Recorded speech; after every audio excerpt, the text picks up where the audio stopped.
Página de abertura. Do livro Pão Nosso, psicografado por Francisco Cândido Xavier, pelo Espírito Emmanuel. Número da mensagem 163. Título: Agradecer. E sede agradecidos. Paulo aos Colossenses 3,15. É curioso verificar que a multidão dos aprendizes está sempre interessada em receber graças. Entretanto, é raro encontrar alguém com a disposição de ministrá-las.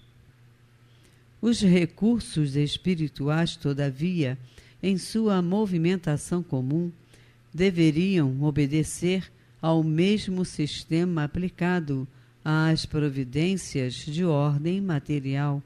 No capítulo de bênçãos da alma, não se deve receber e gastar insensatamente, mas recorrer ao critério da prudência e da retidão para que as possibilidades não sejam absorvidas pela desordem e pela injustiça. É por isso que, em suas instruções aos cristãos de Colossos, recomenda o apóstolo que sejamos agradecidos.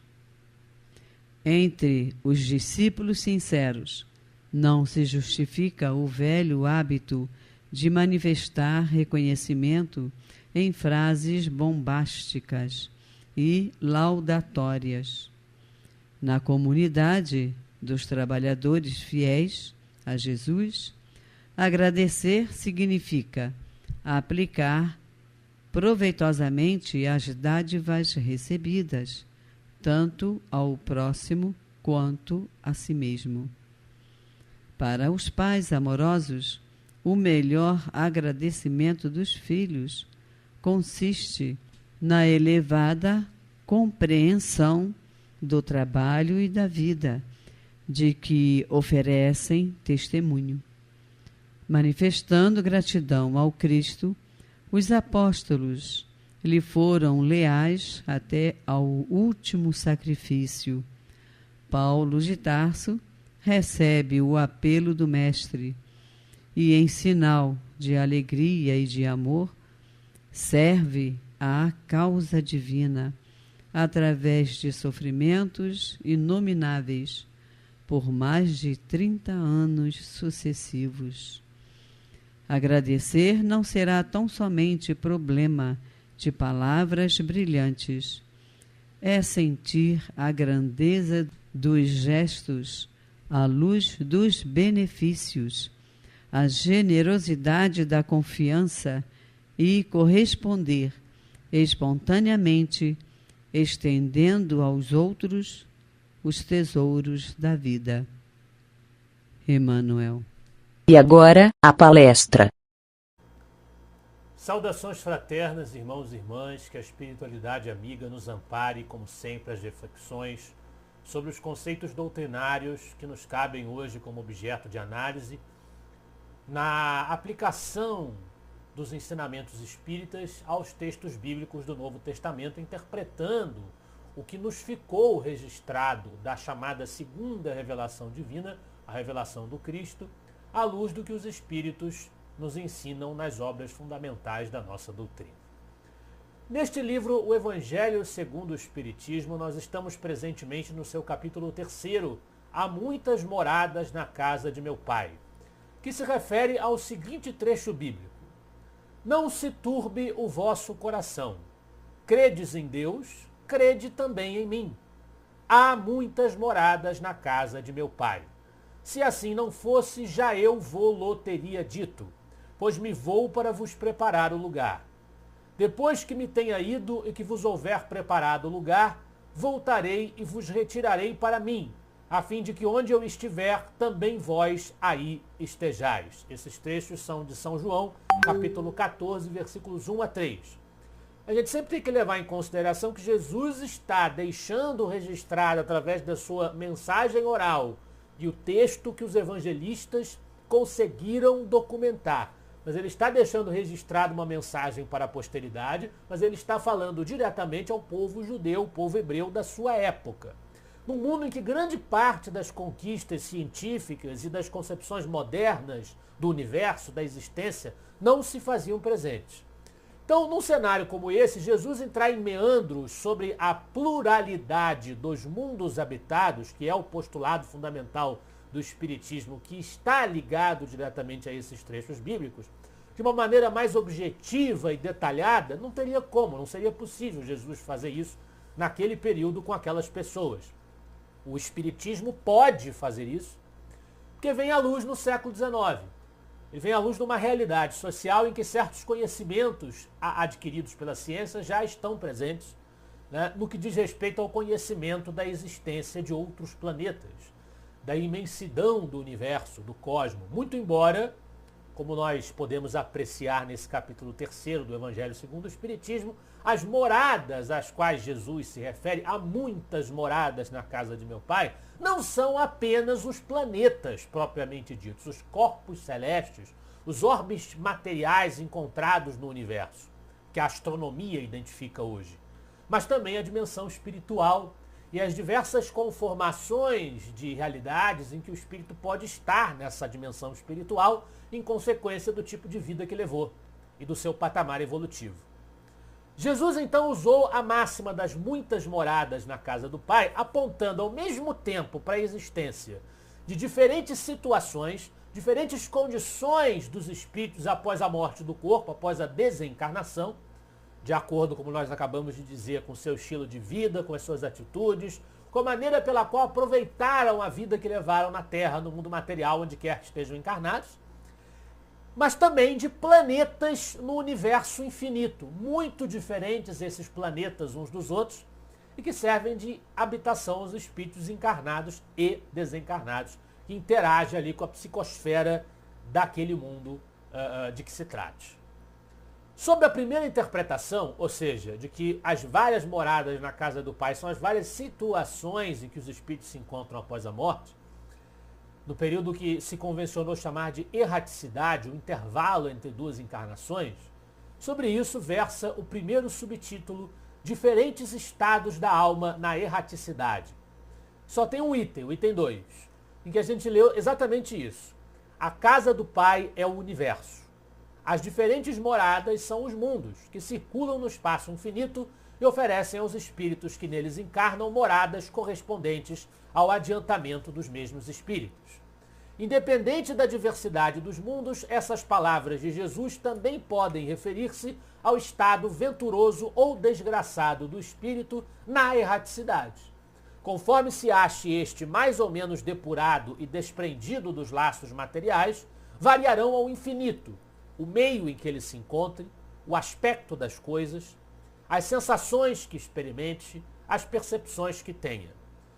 Enquanto uns não se podem afastar da esfera onde viveram, outros se elevam e percorrem o espaço e os mundos.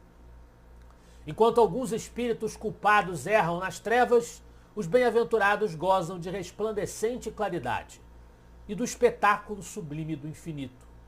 Finalmente, enquanto o mal, atormentado de remorsos e pesares, muitas vezes insulado, sem consolação, separado dos que constituíam o objeto de suas afeições, pena sob o guante dos sofrimentos morais, o justo, em convívio com aqueles a quem ama, frui as delícias de uma felicidade indizível.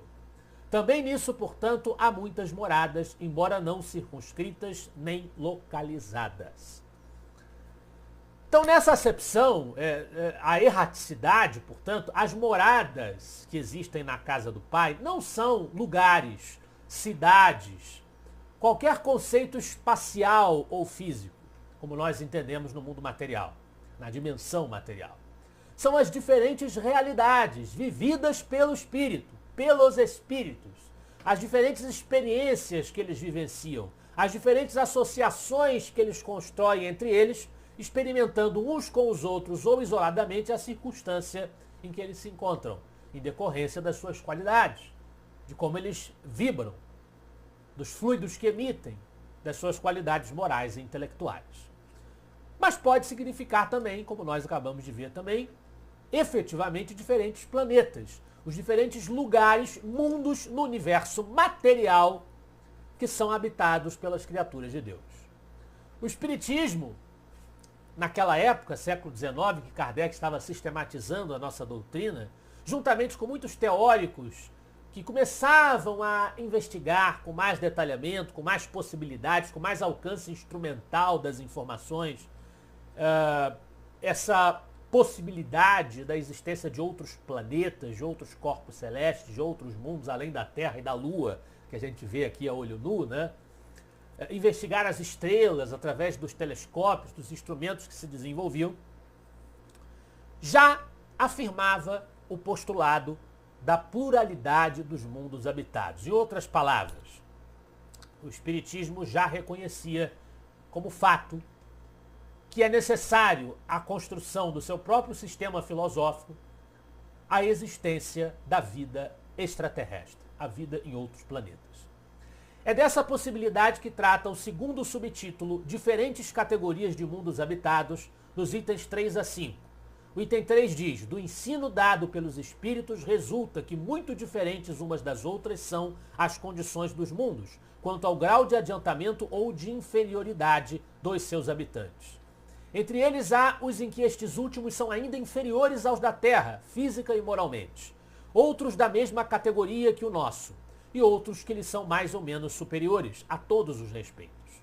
Nos mundos inferiores, a existência é toda material. Reinam soberanas as paixões, sendo quase nula a vida moral. À medida que esta se desenvolve, diminui a influência da matéria, de tal maneira que nos mundos mais adiantados a vida é, por assim dizer, toda espiritual. No item seguinte, o item 4, Kardec prossegue a abordagem e sinteticamente expõe as diferentes categorias de mundos. Nos mundos intermédios, misturam-se o bem e o mal, predominando um ou outro segundo o grau de adiantamento da maioria dos que os habitam. Embora se não possa fazer dos diversos mundos uma classificação absoluta, pode-se, contudo, em virtude do estado em que se acham e da destinação que trazem, tomando por base os matizes mais salientes, porque vai existir uma imensidade de sutilezas e subdivisões internas. Se a gente for catalogar muito minuciosamente os mundos, não tem classificação perfeita e absoluta, mas se a gente pegar as categorias mais amplas, mais gerais, mais bem definidas, nós podemos dividi-los de modo geral como segue. E aí Kardec bota uma escala sequencial das categorias de mundos. É sempre importante que se enfatize o caráter didático dessa classificação.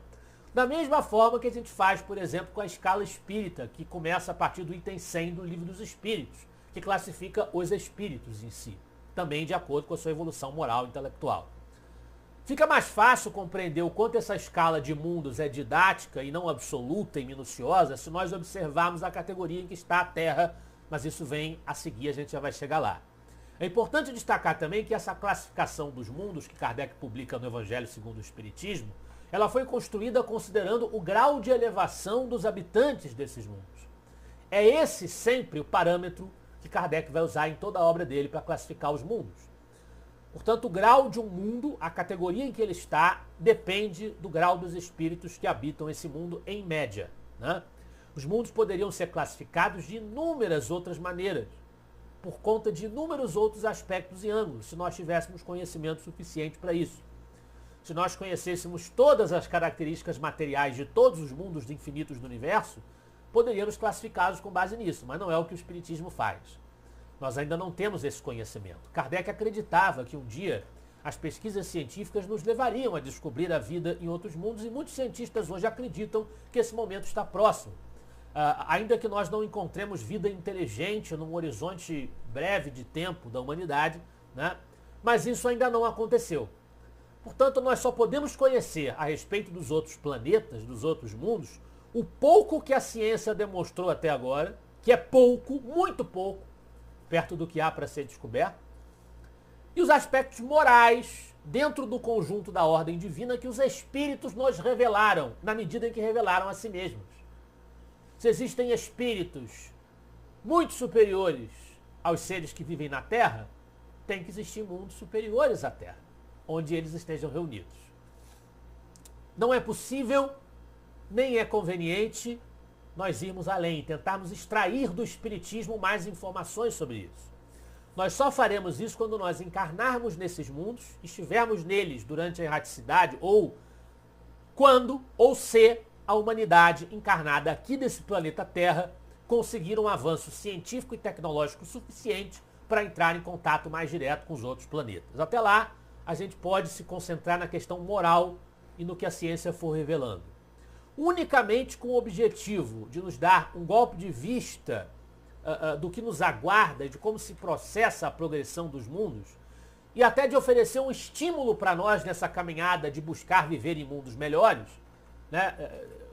Dando-nos um conhecimento mais amplo das consequências do que nós fazemos, é que os Espíritos nos oferecem essas descrições dos outros mundos. Informações pormenorizadas das condições de vida em outros planetas que possam vir a ser transmitidas por via mediúnica, os Espíritos dizendo como é a vida no planeta X ou Y, no sistema estelar Zeta ou Gama, né? Sempre devem ser encaradas com reserva, com suspeita. Os espíritas devem tratar com suspeita tudo que vem do mundo espiritual, falando em detalhes sobre outros mundos. Sobretudo porque a gente não tem condições hoje de comprovar essas afirmações. Dito isso, as categorias de mundos que existem do ponto de vista moral nessa classificação didática e geral que Kardec oferece no Evangelho segundo o Espiritismo são, primeiro, os mundos primitivos.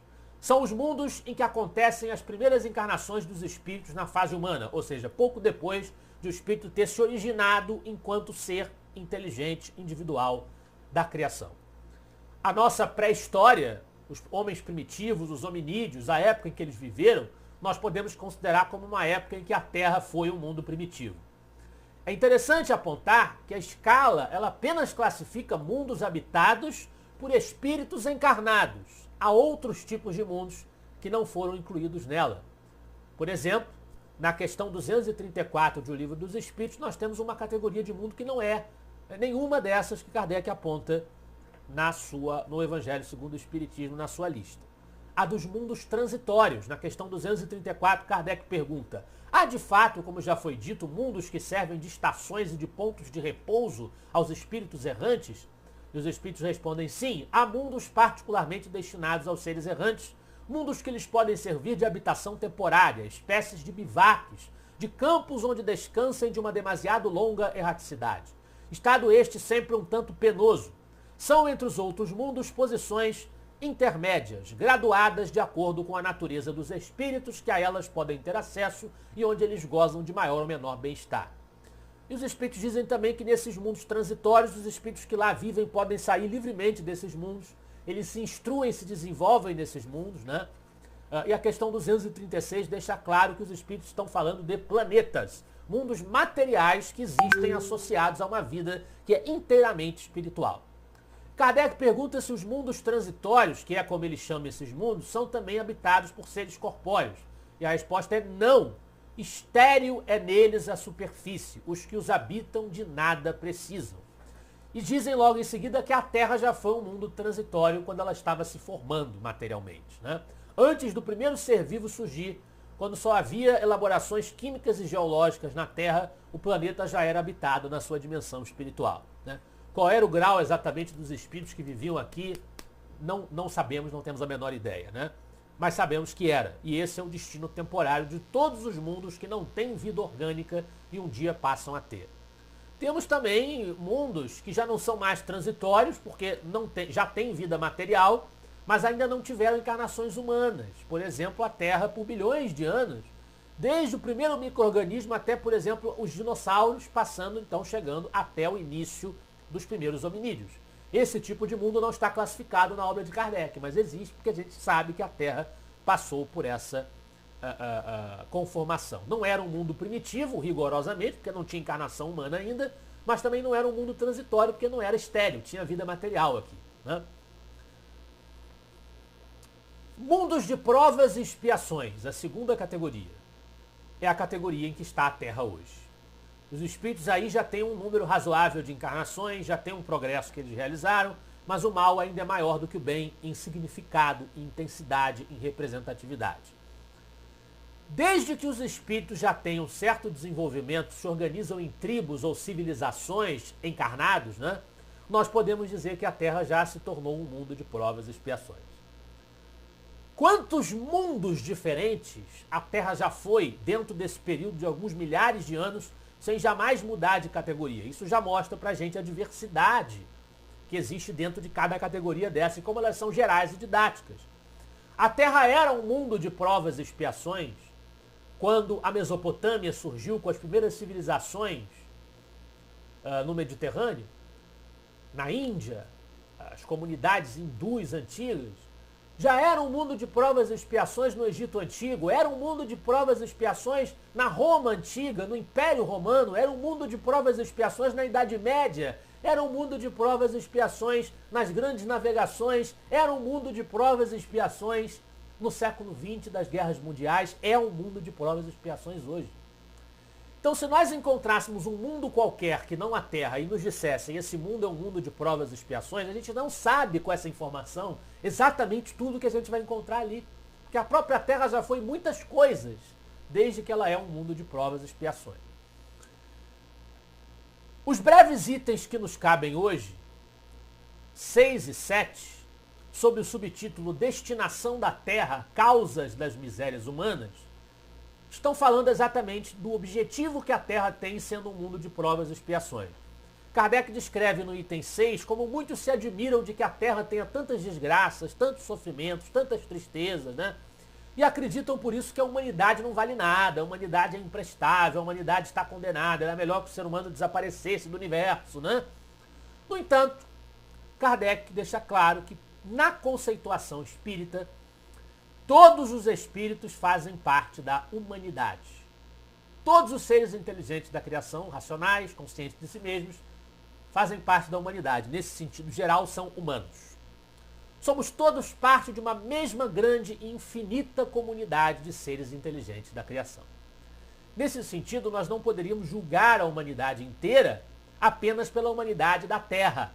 Assim como nós não poderíamos julgar um povo ou um império com base apenas numa aldeia que faça parte desse império ou desse povo. E no item 7, Kardec acrescenta que seria errado julgar também os habitantes de uma grande cidade, por exemplo, com base nos seus hospitais, nas suas prisões e nas suas áreas mais insalubres. Como ele sintetiza, se todo o universo fosse imaginado como uma grande cidade, tudo que existe é uma cidade. Imagine isso, né? A Terra seria, ao mesmo tempo, um subúrbio, um hospital, uma penitenciária e um sítio-malsão. Pelo que se compreende que as aflições sobrelevam aos gozos, porquanto não se mandam para o hospital os que se acham com saúde, nem para as casas de correção os que nenhum mal praticaram. Nem os hospitais e as casas de correção se podem ter por lugares de deleite.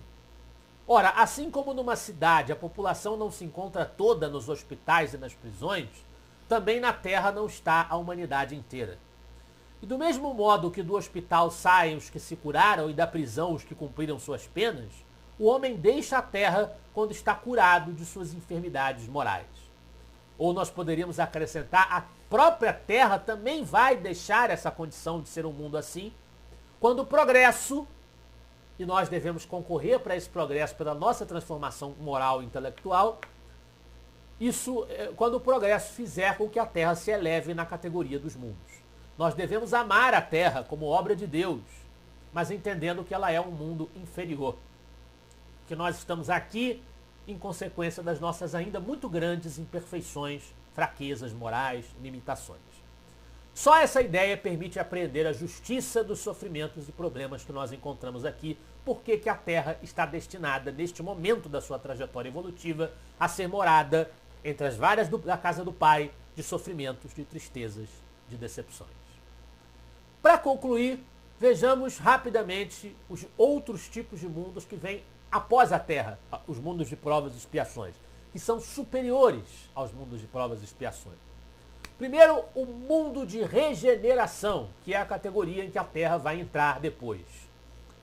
Escreve Kardec que são os mundos nos quais as almas que ainda têm o que expiar aurem novas forças, repousando das fadigas da luta. É fato que os espíritos que encarnam nos mundos de regeneração ainda podem errar, E se erram, existe a chance de eles recaírem sem que o mundo em que eles estão nesse momento, o mundo de regeneração em si, retroceda, volte atrás na escala dos mundos, volte a ser um mundo de provas e expiações. Alguns espíritos encarnados no mundo de regeneração podem cometer erros que façam com que eles precisem encarnar novamente nos mundos de provas e expiações, que seriam então mais adequados ao seu progresso, porque eles ainda têm defeitos, ainda têm limitações que podem ser suficientes para fazer com que eles recaiam nos mundos inferiores aos mundos de regeneração, né? Acima do mundo de regeneração existem os mundos ditosos ou felizes, que são aqueles em que em todos os sentidos o bem é mais forte do que o mal. Pelas descrições dos espíritos, são lugares que pareceriam para nós como verdadeiros paraísos, né? Mas ainda existem erros e imperfeições nesses mundos que a gente nem sabe quais são, a gente nem consegue imaginar quais são. E por fim nós temos os mundos celestes ou divinos, onde não existe o mal, o bem reina soberano. São habitações ou pontos de reunião de espíritos depurados. E não tem analogia com a Terra, com mundos como o nosso, em termos de constituição material. Esse é o nosso destino. É para lá que nós vamos e lá desfrutaremos da felicidade inalterável que será decorrente do nosso desenvolvimento moral. Que nós sejamos capazes, com os nossos esforços que nós fazemos para lutar contra as nossas más inclinações, para praticar o bem, para sermos caridosos, que nós possamos acelerar o caminho que nos leva até o direito de viver num mundo como esse. Muita paz.